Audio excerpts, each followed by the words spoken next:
ఇంతకుముందు నేను తెలంగాణ లంబాడీస్ నాకు తెలిసిన రిజర్వేషన్పై ఒక వీడియో చేయడం జరిగింది. ఇప్పుడు నేను ఇంకో వీడియో చేస్తున్నాను. గౌరవనీయులు అమర్ సింగ్ తిలావత్ గారు నాకంటే 2 సంవత్సరాలు పెద్ద వ్యక్తి. ఆయన అప్పట్లో గిరిజన అంటే లంబాడీ రిజర్వేషన్ సాధించడంలో ఒక విద్యార్థి నాయకుడు. వారు కాంగ్రెస్ పార్టీ అన్న ఇందిరాగాంధీ గారు అన్న చాలా ప్రేమ అభిమానం కూడా. అందువల్లనే ఆయన 1978లో ఆయన ఎమ్మెల్యేగా గెలిచి ఆదిలాబాద్ జిల్లా నుంచి తర్వాతి కాలంలో టూరిజం మినిస్టర్గా ఆయన బాధ్యతలు చేపట్టడం జరిగింది. ప్రస్తుతం ఆయన భారతీయ జనతా పార్టీలో ఉన్నారు.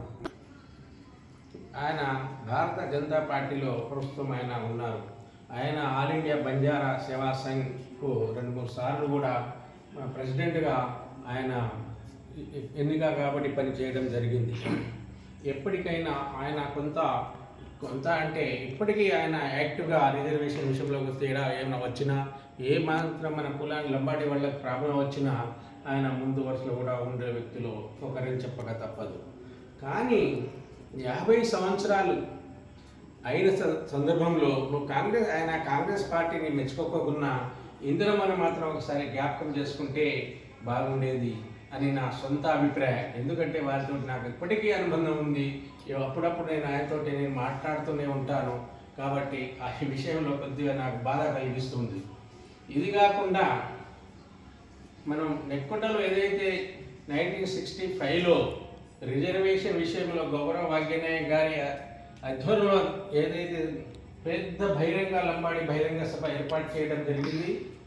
దానికి 2 ముఖ్యమంత్రులు కూడా వచ్చారని మనం ఇంతకుముందు చెప్పుకున్నాం.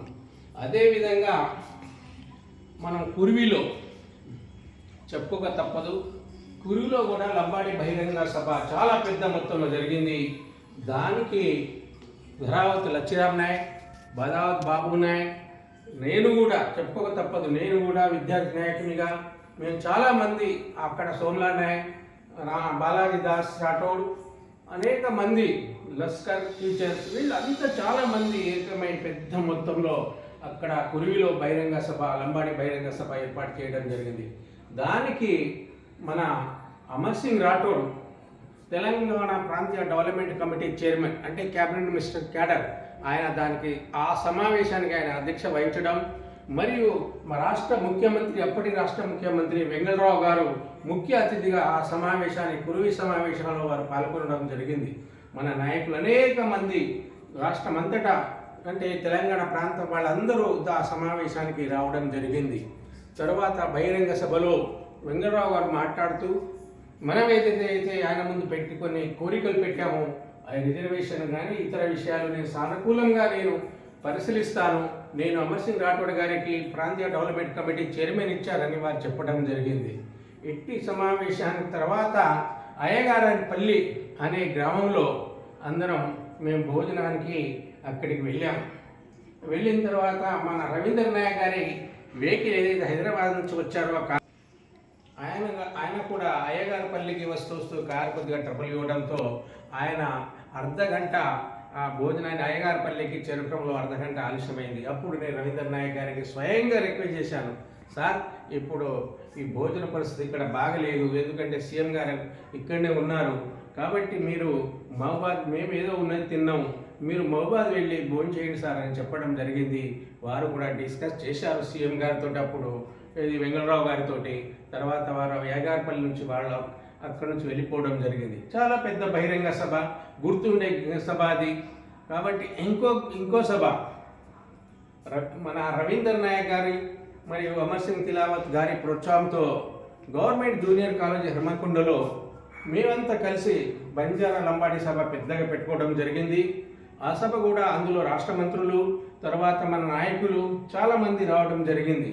అట్టి సమావేశానికి స్వాగత ఉపన్యాసకుడుగా మన మాజీ మినిస్టర్, అప్పుడు మినిస్టర్ కాదు ముఖ్య కార్యకర్త ఎవరు జగన్ నాయక్ గారు కూడా స్వాగత ఉపన్యాసం ఇవ్వడం జరిగింది. ఇప్పటికీ నా జ్ఞాపకం ఉంది. అంటే అక్కడ గ్రౌండ్ విషయంలో రవీందర్ నాయక్ గారే అప్పటి ప్రిన్సిపాల్ మేజర్ సెక్రటరీ మాట్లాడి ఆడిటోరియం వారి అన్ని ఏర్పాటు చేయడం జరిగింది. అది కూడా చాలా పెద్ద బహిరంగ సభ మేము అక్కడ ఏర్పాటు చేయడం జరిగింది. కానీ మన నాయకులు కొంతమంది అట్టి సమావేశాన్ని రాకుండా కొంచెం దూరంగా ఉండడం జరిగింది. తర్వాత దానిపై నేను విచారిస్తే ఎందుకు రావడం లేదంటే, మాకు పంపించిన ఇన్విటేషన్లో మీరు ఏదో బొమ్మ గీసి మాకు పంపించారు, మాకేమైనా మేము అనుకున్నాం మాకేమైనా మీరు కించపరిచినట్ట అని అనుకొని మేము అట్టి సమావేశానికి రాలేదంటే ఆ బొమ్మ ఎవరో కాదు, నేను ఎవరికి ఇచ్చానంటే అది చెప్పానంటే డాక్టర్ నెహ్రూ గారు మహబూబాద్లో ఉన్న ఫేమస్ డాక్టర్ గారికి వారికి కొద్ది ఇన్విటేషన్స్ మీరే పంపండి అడ్రస్కు వీళ్ళకి పంపడానికి ఇవ్వడం జరిగింది. అయితే ఆయన బైపీసీ క్యాండిడేట్ కాబట్టి ఆ ఇన్విటేషన్ మీద ఒక బొమ్మ వేయడం జరిగింది. అది పొరపాటప్పుడు జరిగి ఆ సమావేశం కూడా గ్రాండ్గా అయింది. రవీందర్ నాయక్ గారు వచ్చారు, అమర్ సింగ్ తిలావత్ గారు వచ్చారు, వారికి తెలుసు, రవీందర్ నాయక్ గారికి తెలుసు. ఇది ముందు రిజర్వేషన్ ముందు జరిగినటువంటి సమావేశాలు, అందరూ ఉత్సాహంగా పాల్గొన్నారు. ఇలాంటి సభలు సమావేశాలు చాలానే జరగవచ్చు. నాకు తెలిసిన వరకైతే ఇవి రిజర్వేషన్ తర్వాత జరిగినది ఏదైతే ఉన్నాయో అవి కూడా ఒకసారి నెమరు వేసుకుంటే కొద్ది నిమిషాలు చెప్పేస్తాను. 1978లో చాలామందికి కాంగ్రెస్ తరఫున టికెట్ ఇవ్వడం జరిగింది. సోమ్లా నాయక్ గారికి, బాబు నాయక్ గారికి ఓపెన్లో, ఇలందు నుంచి సోమ్లా నాయక్, దాసు నాయక్ పోరిక ములుగు నుంచి, తర్వాత మన దీప్లాల్ మన ఎవరు మన అమర్ సింగ్ తిలావత్ గారికి, అంబాజీ గారికి, రవీందర్ నాయక్ గారికి వీళ్ళకి టికెట్ ఇవ్వడం జరిగింది. దురదృష్టవత్తు బాబు నాయక్ ఓడిపోవడం, పోరిక దాసు నాయక్ ఓడిపోవడం, తర్వాత సోమ్లా నాయక్ ఓడిపోవడం జరిగినది. అయితే ప్రప్రథమంగా పార్లమెంటరీ సెక్రటరీగా మన రవీందర్ నాయక్ ఎన్నిక మన అపాయింట్ చేయడం జరిగింది. వారు మన చెన్నారెడ్డి గారిని వారికి సన్మానం కోసం లాల్ బహదూర్ స్టేడియంలో చాలా పెద్ద బహిరంగ సభ, సన్మాన సభ ఏర్పాటు చేయడం జరిగింది. ఆ సమావేశంలో మన గాన కోకిలేనుంటి ఒకసారి జ్ఞాపకం తెచ్చుకోవాలి. లస్కర్ గారు పాటలతోటి అలరించి అందరినీ నవ్వించి ఎన్నో గేయాలు, పద్యాలు, పాటలు పాడి అందరినీ సంతోషపరిచిన వ్యక్తి లస్కర్ గారు, మా టీచర్. తర్వాత చెన్నారెడ్డి గారు రావడం, చెన్నారెడ్డి గారిని, రవీందర్ నాయక్ గారిని ఆ సందర్భంగా సన్మానం చేయడం, పెద్ద బహిరంగ సభ ఏర్పాటు చేయడం. ఎప్పుడప్పుడే మనం ఎస్టీలో వచ్చాం కాబట్టి చెన్నారెడ్డి గారిని కోరడం జరిగింది. మాకు కావలసిన ఏదే సౌకర్యాలు కొద్ది కల్పిస్తే ఇంకా మేము పైకి పోతాం సార్, ఇప్పుడిప్పుడే మాకు వచ్చిందంటే వారు కూడా మనకు తెలంగాణ ప్రాంతీయుడు కాబట్టి నేను తప్పకుండా మీకు సహకరిస్తానని అట్టి సమావేశంలో భరోసా ఇవ్వడం జరిగింది. తరువాత కొన్ని రోజుల తర్వాత మనకు మన సోదరులు, కోయా సోదరులు, గోండ్ సోదరులు వాటి కొద్దిగా ప్రాబ్లం వస్తే అప్పుడు మన హన్మకొండ ఆడిటోరియంలో పెద్ద అంబేద్కర్ స్టేడియంలో పెద్ద బహిరంగ సభ పెట్టి వాళ్ళను పిలిపించి కోయా, లంబాడ వాళ్ళందరూ కలిసి అట్టి సమావేశానికి రవీందర్ నాయక్, అమర్ సింగ్ తిలావత్, చందూలాల్, మన చందా లింగయ్య, మన సీతక్క, పోడం వీరయ్య చాలామంది రావడం జరిగింది. ముఖ్య అతిథిగా మన సుర్జిత్ బర్నాలా గారు, మన అప్పటి గవర్నర్ వారు వచ్చి మీలో మీరు తగులాడుకోకండి, ముందు మీరు ఏదైతే మీ రిజర్వేషన్ ఏవైతే ఉన్నాయో మీ కేటాయించబడిన రిక్రూట్మెంట్ కావడం లేదు, ఫస్ట్ వాటిని ఫిలప్ చేసుకోండి, తర్వాత మీ ప్రాబ్లమ్స్ను మీరు కూర్చొని అది పరిష్కరించుకోవడానికి వారు మధ్యంగా చెప్పడం వల్ల అందరూ విని అట్టి సమావేశం ఆ విధంగా ముగించడం జరిగింది. ఇంకో 2 సమావేశాలు, ఒకటి కొత్తగా ఎన్నికైన సర్పంచులు, జడ్పీటీసీలు, ఎంపీటీసీలు వాళ్ళ కోసం మన అగ్రవచారి గారి స్టేడియంలో హాల్లో ఒక సభ ఏర్పాటు చేయడం జరిగింది. మొత్తం ఎస్టీల కోసమే, ప్రత్యేకించి ఎస్టీల కోసం. బంజారాలే కాకుండా కోయ, లంబాడ, ఎరుకల, యానాది మొత్తం ఏర్పాటు చేయడం జరిగింది.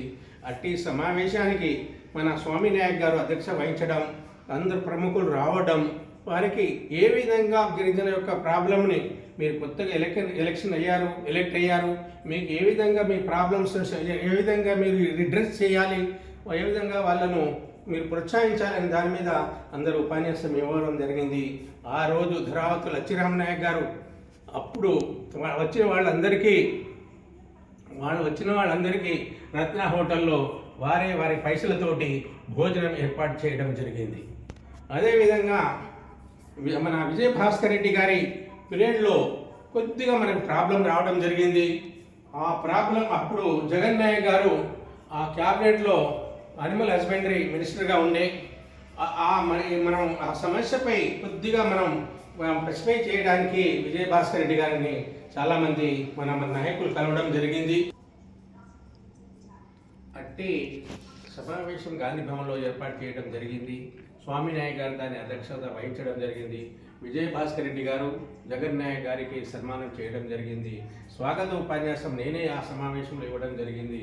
మన గౌరవ వీరేంద్ర నాయక్ గారు అప్పుడు మన వేషధారణలో రుమాలు కట్టుకొని పంచ కట్టుకొని అట్టి సమావేశానికి ఆయన రావడం జరిగింది. కానీ ఆ సమావేశం నడుస్తుండగానే వారికి మన పెద్దలు చెప్తుండగానే దురదృష్టం మధ్యలో కొద్దిగా డిస్టర్బ్ అయింది. ఎందుకంటే ఆ రోజే బాబ్రీ మసీద్ కూల్చివేత చేయడం జరిగింది. మనలో రచయితలు ఒకసారి తెలుసుకోవాలి. భానుచందర్ నాయక్ నిజామాబాద్, మన ముఖ్య బాలాజీ దాస్ రాఠోడ్ కొత్తగూడెం, తర్వాత గాన కోకిల లస్కర్ గారు టీచరు, వీళ్ళు మన యొక్క జాతి యొక్క సంస్కృతిని ఎన్నో విధాలుగా పాటల రూపంలో, పద్యాల రూపంలో పుస్తకాలు రాసి అవి పరిశుభ్రత చేసి గ్రామానికి పంపించిన మహానుభావులు. వీటికి తోడు ఆంధ్ర ప్రాంతానికి చెందిన మన చిన్న నాయక్ చిన్న నాయక్ గారు నాకు బాగా కాంట్రాక్ట్లో ఉండే అనంతపురం వ్యక్తి. ఆయన రాసిన పుస్తకం అందరి ఇంట్లో దాదాపు ఉంది, చాలా పెద్ద బంజారా చరిత్ర అని. వారు చాలా కష్టపడి రంజిత్ నాయక్ తోటి దేశం మొత్తం తిరిగి బంజారాల యొక్క స్థితిగతులు చరిత్ర గురించి ఆయన బాగా రాశాడు. ఆ బుక్స్ దాదాపు అందరి ఇంట్లో ఉంది, నా దగ్గర కూడా ఉంది. అలాగే చాలామంది ఉన్నారు. కాబట్టి ఈ విధంగా కష్టపడితే కానీ మనకు రిజర్వేషన్ రావడం జరిగింది. నేను గౌరవ అమర్ సింగ్ తిలావత్ గారి గురించి నేను మాట్లాడాను, కానీ వారు అన్యదా భావించుకోకూడదు. ఇందిరాగాంధీ మనకు ఏ పార్టీలో ఉన్నా ఇందిరాగాంధీ మీద అయితే ప్రేమ తగ్గదు. నేను కాంగ్రెస్ పార్టీ అభిమాని అయినప్పటికైనా నేను వారితో ఉన్న చనువుతోటి ఈ విధంగా మాట్లాడడం జరుగుతుంది. ఎందుకంటే ఆయన ఈ మధ్యనే నాకు అన్నాడు, మీ మామ వారు పోరిక అంటే వడిత్యా, నేను కూడా నీకు మామ అవుతాను, ఆ విధంగా కూడా చెప్పడం జరిగింది. అంతే.